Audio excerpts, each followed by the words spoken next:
네, 반갑습니다. 의료 비대면 서비스 현황과 과제를 발표하게 될 HN 컨설팅의 이용균 부사장입니다. 코비드-19, 소위 19의 사태가 벌어지면서 우리가 여태 경험하지 않는 팬데믹한 현상을 벌어지면서 기존에 가지고 있던 출구 없는 원격 진료의 논쟁이 상당히 새로운 국면을 맞이한 것 같습니다.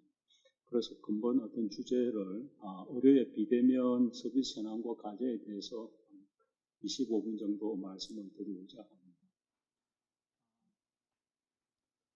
먼저 우리가 기존의 텔레메디신 또는 원격 의료 이런 말을 이제 썼는데 이 부분은 10년간 출구 없는 논쟁이 진행이 되었습니다.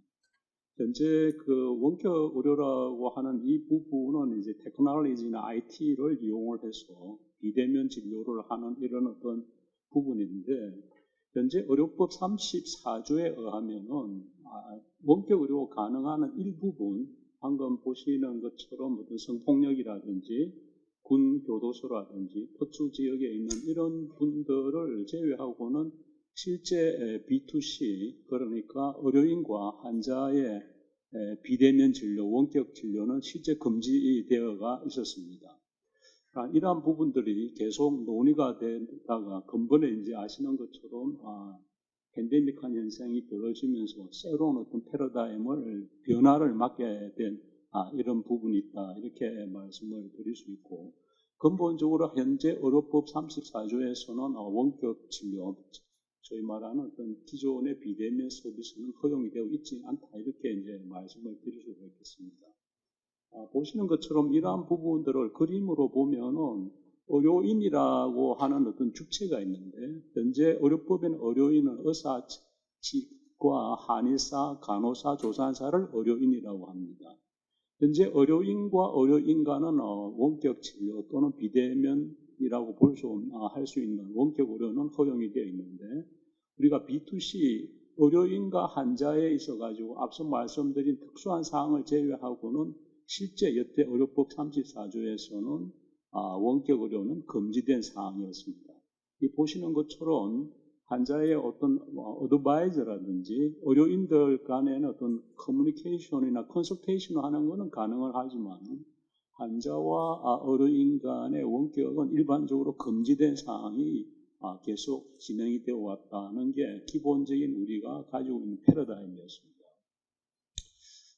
그러면서 이제 이 3, 4년마다 발생된 어떤 이러한 부분의 근본에 이제 코비드-19, 코로나 사태 이렇게 표현하는 이것이 발생이 되면서 지난 정부는 2월 24일부터 이 부분에 대한 전화 상담이나 전화 진료에 대해서 한시적으로 허용을 해 주었습니다.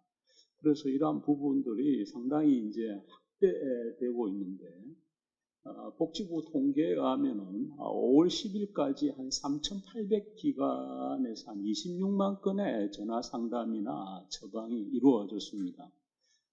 이러한 부분에 있어가지고 애초에 걱정을 했던 전화 상담이나 처방이 부작용이 발생이 될 거라는 우려가 있었지만 실제 이때 전화 상담이나 처방으로 의한 부작용은 발생되지 않았고, 또 다른 어떤 기존에 가정을 했던 상급종합병원, 우리나라 43개 상급종합병원에 집중될 거다, 이런 생각을 했는데 실제 26만 건의 전화 상담이나 환자들에 대한 처방이 의원이 한 42%를 차지해서 그런 것들이 다소 좀 기후에 지나지 않았다, 이런 것들이 이루어졌습니다.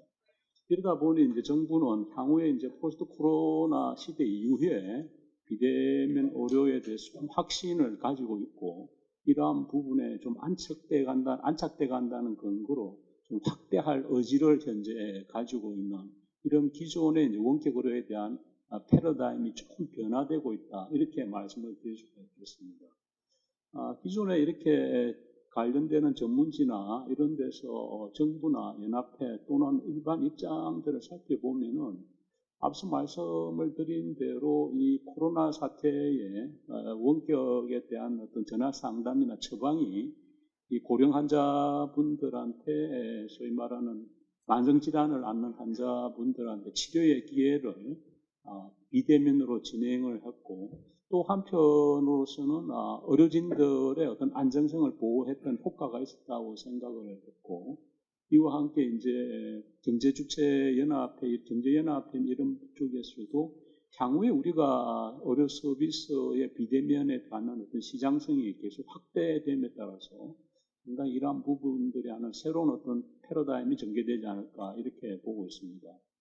이미 이제 일반적인 어떤 그 기술을 가진 어떤 업체, 한국 업체들은 해외에 진출하는 이런 사태도 있는 것 같습니다. 그래서 일본의 네이버 자회사인 라인이 이제 일본 쇼니 의료 전문 플랫폼 M3와 조인을 해가지고 메신지 라인을 통해서 기본적인 그 내외 산소 이런 과에 전문의와 상담하는 이런 어떤 시장에 진출한 이런 사례를 해외에서 이제 규제가 좀 약한 그래서 진행이 되고 있다. 이렇게 진행된 사례도 있습니다.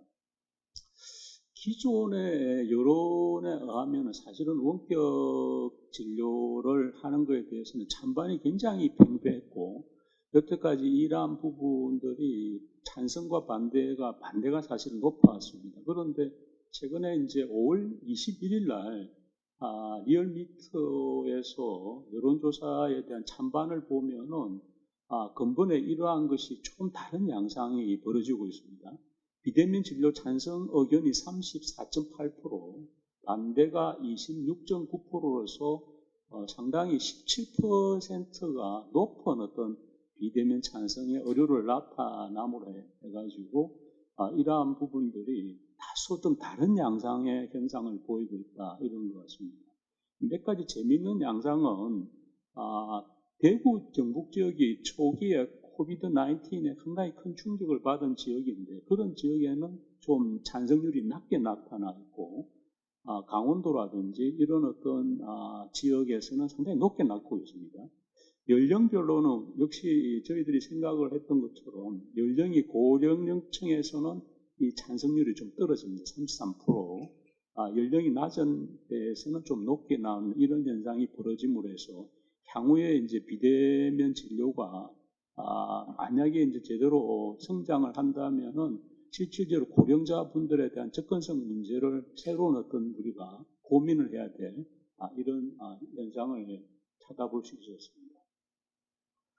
현재 조금 다른 시각에서 국내에 이제 한의사 쪽에서는 한의사 비대면 진료에 대한 그 앱들이 벌써 출시가 6월달에 되었습니다. 그래서 이 등록을 한 한의사들한테 회원들을 대상으로 벌써 하상 진료라든지 음성 진료 기능을 갖춘 이런 앱들이 실제 국내 시장에서 나름대로 운영을 하고 있는 이런 사태가 있고, 기존의 의원이 아닌 원내 이제 병원 내에 우리나라의 병원 내에서 현재 그 안면 인식 기술을 이용을 해가지고 환자의 출입에 대해서 비터치식으로 하는 이런 어떤 시스템을 많이 갖추고 있고, 비대면 진료를 지원하는 환자들이 이태원이라든지 동선에 있어가지고 가능한 한 접촉을 하지 않고 테크놀로지를 이용한 이런 어떤 시스템들이 의료기관에 상당히 정착이 되고 있습니다.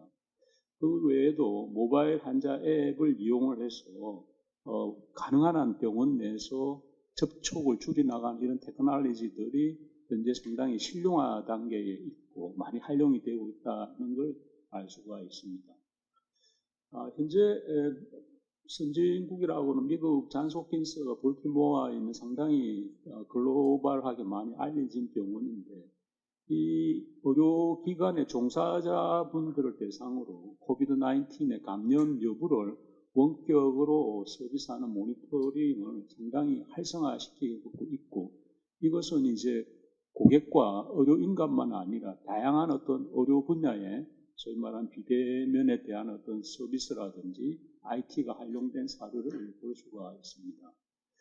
그래서 앞서 말씀드린 대로 10년간 원격 의료에 대한 출구 없는 논쟁이 상당히 이익 집단이라든지 정책 집단, 국회에 다양한 플레이어들의 어떤 이해 당사자끼리 어떤 갈등 요소에서 출구 없는 논쟁이 진행이 되다가 우리가 예측지 않는 이 팬데믹한 코비드-19을 겪음으로 해가지고 새로운 어떤 그 의료 분야 서비스의 비대면 원격 산업의 육성이 조금 이제 좀 물결을 이렇게 흐름을 타고 있는 것 같습니다.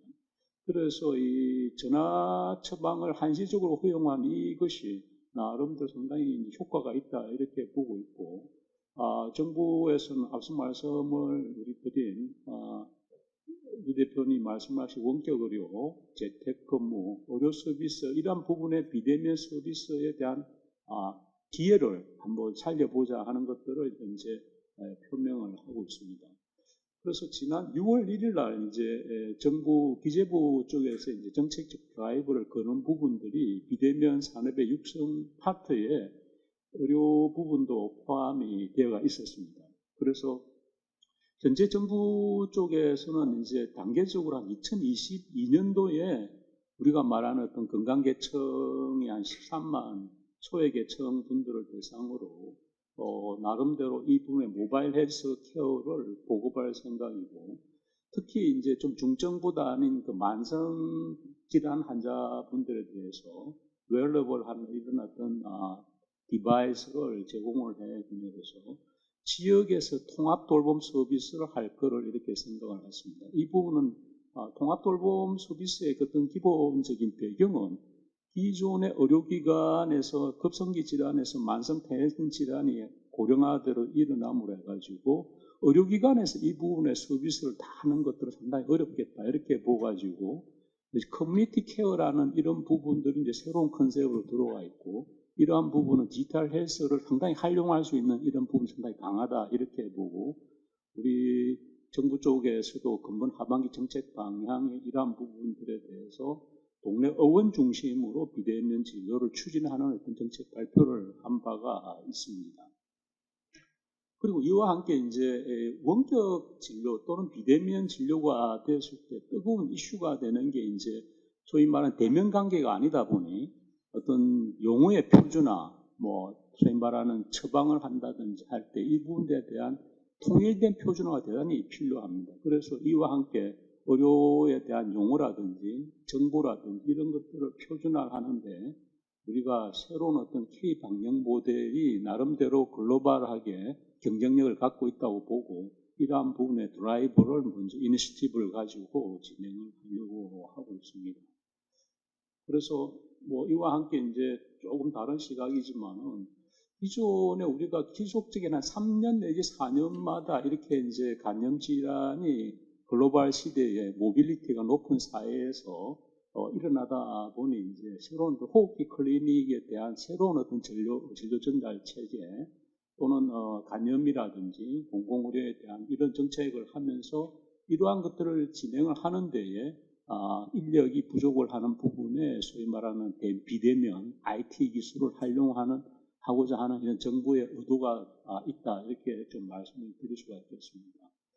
이처럼 우리 산업연구원에서 하는 이러한 부분이 이제 서비스의 산업 영역인데, 저도 한 자료를 보니까 우리가 타 국가 선진국에 비해서 상당히 이제 수출 의존도가 높은 이런 자료도 보이고, 하지만 우리가 아직은 서비스 산업에 가진 어떤 고용에 대한 포션이 낮은 이런 것들에 대해서 개선 의지도 아마 조금 이러한 부분에 정책적 배경이 되지 않을까 이렇게 보여집니다.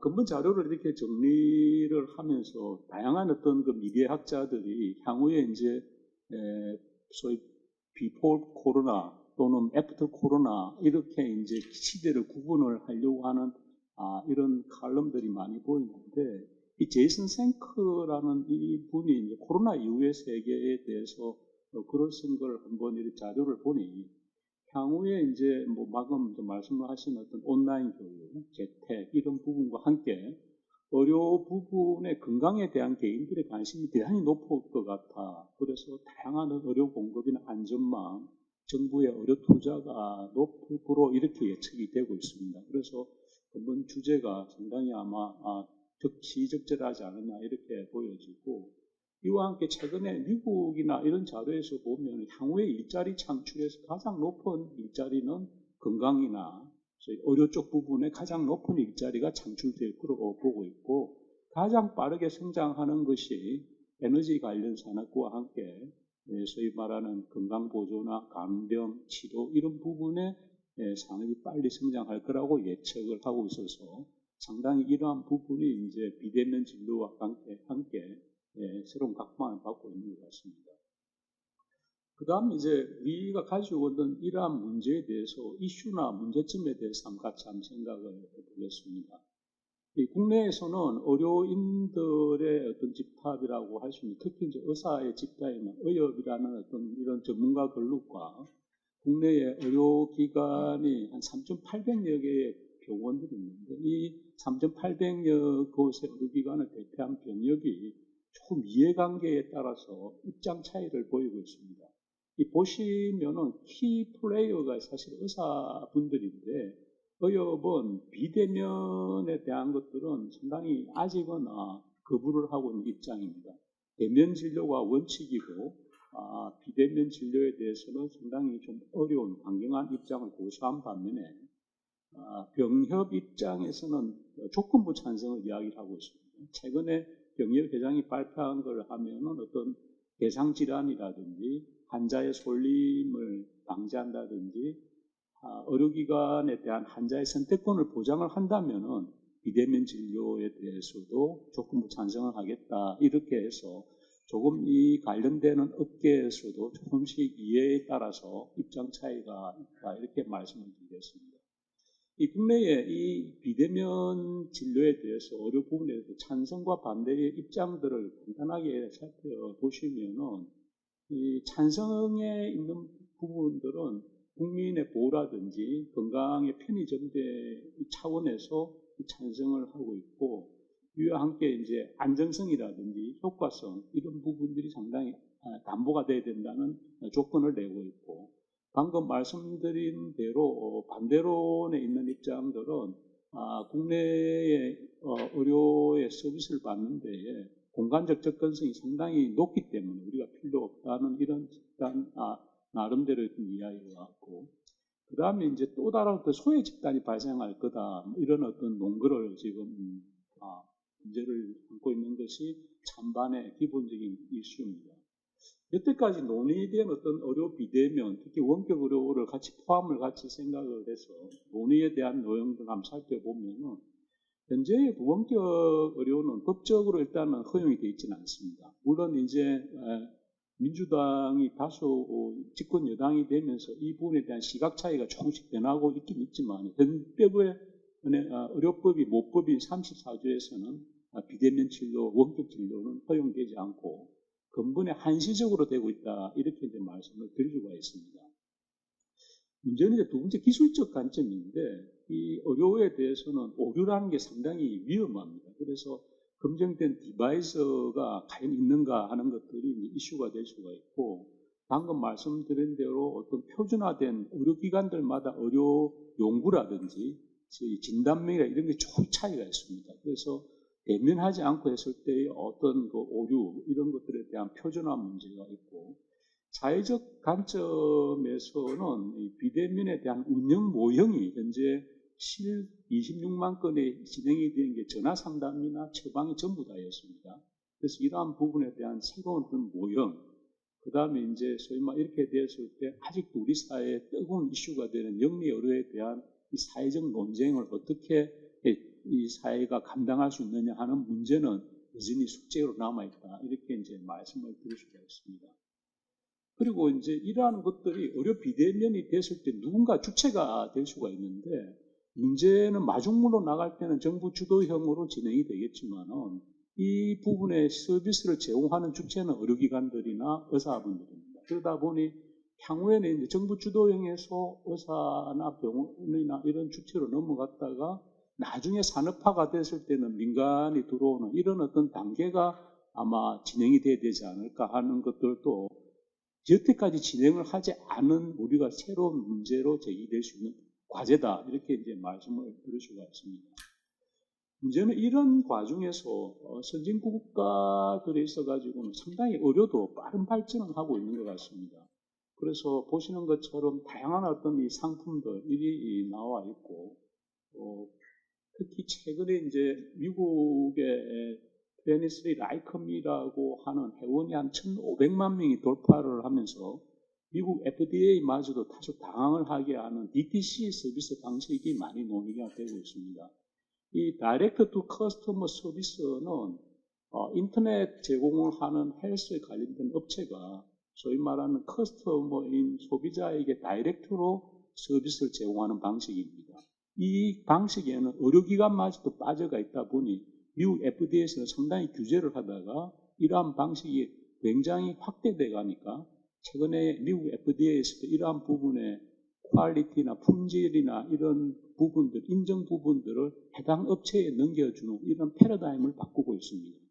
그래서 국내에서도 이제 이러한 어떤 유전체 검사라든지 각종 지노음을 분석을 통해서 본인의 건강 관리라든지 프로모션하는 이런 부분들에 대해서 새로운 비즈니스 모델들이 굉장히 확대되어 있고, 여기 나와 있지는 않지만은, Patient Like Me 같은 경우는 특별한 질환을 앓는 분들의 어떤 사이트가 강화되면서 이러한 것에 대해서 각종 임상 실험을 이러한 단체에서 진행을 하고, 이러한 단체들이 규모가 커짐으로 해서 미국 제약업체를 인수를 하는 이런 어떤 새로운 양상들이 일어나는 것도 새로운 어떤 양상이다.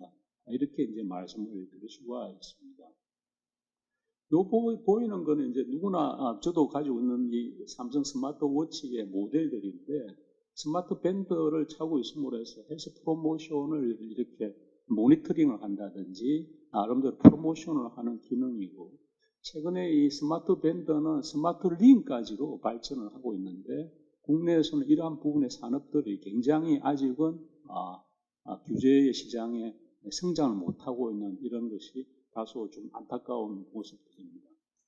향후에 비대면 진료와 원격 진료를 기본으로 했을 때에 다양한 어떤 그 모습들이 있습니다. 그래서 참고로 보시면은 텔레어드바이즈, 텔레메디신, 텔레오퍼레이팅, 텔레트리트먼트, 텔레에듀케이션, 텔레너싱이라는 다양한 업체의 비즈니스 영역들이 있는데, 이러한 비대면 영역에서 어떤 영역이 진행이 될 건가 하는 것들도 다소 우리가 논의가 돼야 될 부분이 아닌가 이렇게 예측이 되어집니다. 결론적으로 남겨진 과제나 매듭을 만든다면 현재 가장 이슈가 된 의료법에 대한 개정이 현재 원격 의료의 지나친 접속 이 부분에 대해서 확대가 아마 요청이 될 것 같고, 관련되는 어떤 시설이나 이러한 부분들도 어떤 물리적 공간을 보다 좀 오픈된 공간으로 해야 될 것 같고, 이와 함께 비대면 진료를 통해서 의료사고가 발생을 했을 때 이 책임 소재에 대한 논의가 법적 구조가 일어나야 되지 않을까 이렇게 생각이 되어집니다. 이와 함께 다양한 어떤 메디칼, 실버, 웰리스의 분야에서 다양한 어떤 확대 영역이 있으면 할 것 같고, 향후에 비대면 진료가 IT와 IoT 이런 것도 연결된다면 누구나 개인의 건강 기록을 본인이 가지는 퍼스널 헬스 레코드 시대도 빠른 시간에 가까이 도우지 않을까 이렇게 예측이 되어집니다. 그리고 보는 것들은 건강에 대한 모니터링 기능인데 인물로 넘어가도록 하겠습니다. 그래서 개인적으로 제가 생각을 포스트 코로나에 대한 칼럼을 쓰면서 앞으로의 의료기관들이 건강의 병원의 어떤 감염 안전이 굉장히 이슈가 되고 있고, 이와 함께 우리가 모든 병실이 기본 유기실 병상이 기준이었습니다. 그래서 이런 것들도 선진국 모형으로 앞으로 병실의 감염을 고려를 했을 때 우리 사회가 감내할 수 있는 수준에서 단실 병상이 추조되어야 될 것 같다 이런 생각입니다. 또 하나는 근본 주제가 되고 있는 비대면 진료의 수가라든지 적정 진료 시간이 어느 정도여야 될 건지 이런 시스템 마련하고 법적 대응이 보호 대책이 필요하다 이렇게 말씀이 되어지고, 최근에 어떤 각 이해 당사자나 인터레스트 그룹들이 이야기를 하는 걸 보면은 규제 완화에 대한 것들은 다 통일된 시각을 갖고 있고, 협회에서는 아직은 의사협회 쪽에서는 비용 효과적으로 의료를 보지 않는 이런 것들에 대해서 주장을 하고 있는 반면에 이 부분에 타협안을 내세우는 분들은 국민 편익이 높은 분야에 점진적으로 하자는 이런 부분들이고, 좀 의료관리학 쪽에 있는 분들의 어떤 이야기는 중증 희귀 난치성이라든지 유전자 질환이라든지 와병을 해서 거동이 불편한 환자나 장애인부터 저희 비대면 진료를 하자는 이런 다양한 농도들이 있습니다. 그래서 이런 것들을 해서 우리 사회가 감내할 수준의 부분에서 비대면 확대를 해가는 것이 우리한테 굉장히 과제가 아닌가 이렇게 판단됩니다. 네. 정진수 감사합니다.